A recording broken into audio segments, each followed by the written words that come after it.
Market update, here we go. Maybe, let's see. Yeah, there we go. So I used to just pull data from Placer, Sacramento, El Dorado, and Yolo County. This is all of Metro List. So this is the entire kind of market. We do so much business now outside of those 3 or 4 counties. So I wanted to include the entire market. So with that, you have to remember this. This is a pretty wide 10,000-foot view of our market. A particular neighborhood, a particular zip code might be different. So when you're talking to your clients, make sure that you're being very, very specific in regards to their neighborhood or their zip code, because it might look a little bit different. And when you talk in wide terms, sometimes you'll create unrealistic expectations, right? Okay, so let's just take a look at this. The red line is pending sales. That's to me is like the clearest indicator of kind of where we're at. I want you to take a look back March, April of 20. You can see that's the big low dip there. That's COVID, right? And then you can just see how the market just took off, right?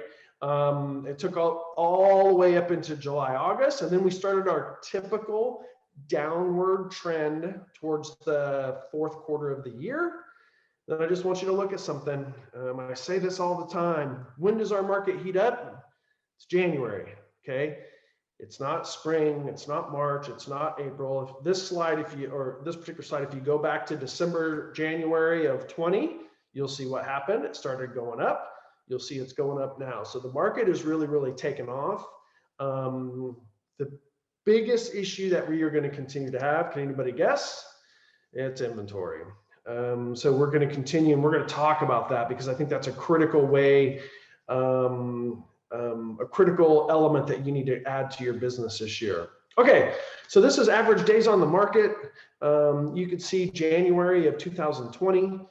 That's pretty typical, 40, 50 days. COVID hit, it kind of went down and spiked back up. And you can see it's about 26 days. And I know what you're thinking, 26 days, things are selling in like 2 days.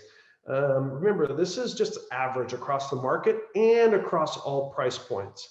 You know, something over $2 million is probably going to sit on the market a little longer than something at $400,000. So again, when you're talking to your client, make sure you're being able to articulate for their specific price point and their specific location. The top green line just represents sales price to original list price. And when you see that 100%, that means everything's coming in at list price and better. You can see previously last year, we typically see a little bit of a dip in the 4th quarter of the year. This year, we did not really see that at all. So really, real strong indicators there. I took this from Ryan Lundquist, so I always have to give Ryan props. But check this out. If you look at the black line at the bottom, what we're looking at here is a monthly median price in Sacramento. So monthly median price in Sacramento. And if you see that black line, that's at the bottom, that's 2016, right? So it's about a $315,000 median price. It kind of peaks up in the summer and kind of trails off. Red line, 2017, we had a little bump in value. So kind of follows the same trend. Green line, that's 2018. You can kind of see the trend is kind of following the same. Each year we've had a little bit of an increase in median price, which is fantastic. You'll see the purple line represents 19. The blue line, look at that blue line, that's 2020. You can probably see COVID issues where that little dip took off, but you probably I don't even know if you've noticed this, but look at this right here. That's the start of 2021. Look at the median price increase over the past 4 years from about 318,000 to almost 480,000 median price in our entire Sacramento region. That is some crazy growth and crazy net equity gains, right? So if you look back again, look at the little gaps between those lines. There's good growth there.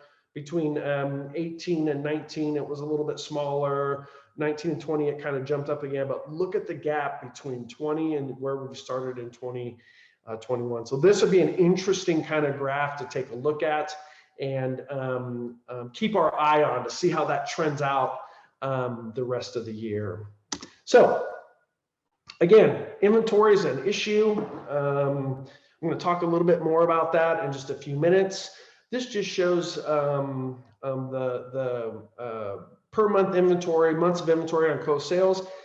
We're still under a month of inventory, and that's low. As you can see, it's been low since about July of last year, continues to be low. For those of you that don't really understand how that's calculated, what that means is basically if not one more house came on the market from now moving forward, we would sell everything on the market within about 3 weeks. So that's low inventory. So typically under 4 months of inventory is a seller's market, above 5 months is a buyer's market. So we're definitely, if you're trying to figure out what kind of market we're in, that's a good indicator telling you exactly what kind of market we're in, right?